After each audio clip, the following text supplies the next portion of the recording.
Okay, this is your friendly neighborhood poet, um, coming to you on a pretty cloudy, rainy day in Scappoose, Oregon. This is a silly one today. I'm outside by Eric's garden. He planted it with his dad. Um, Oreo's back there in the background. Let's talk limericks. Uh, Limericks are usually humorous and often err on the naughty side of speech and communication. Um, I use limericks whenever I have writer's block. I also, for years, with my team at work, wrote limericks for each team member at Christmas time, and that was a hoot.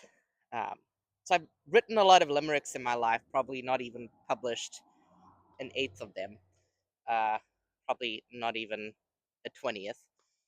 Um, but I got into trouble a lot as a kid with limericks because my father taught me a lot of dirty limericks. And when you're in grade one or grade two or grade three, and you're very proud of all the limericks, you sing them at school, and sometimes, sometimes you get sent to the principal's office. And back then in the 90s in South Africa, sometimes you got spanked. Sometimes you didn't even go to the principal's office.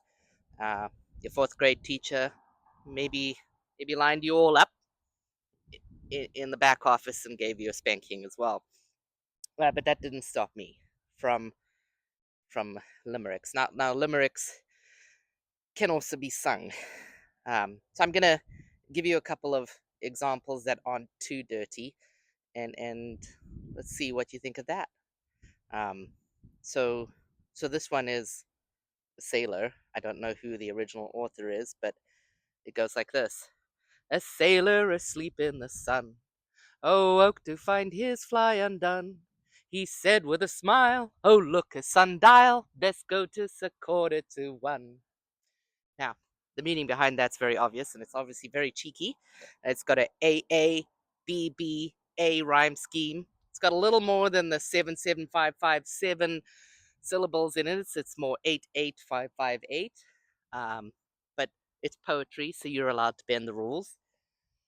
I used to sing that one a lot and get in trouble for that one a lot. And then there was one that's more specific to South Africans at the time because that's where I grew up.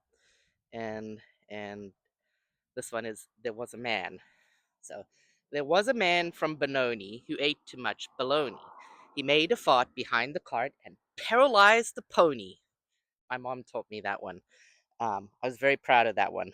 I have a lot more other ones that were a lot dirtier, but I don't want to get in too much trouble on Facebook or wherever I intend to post this.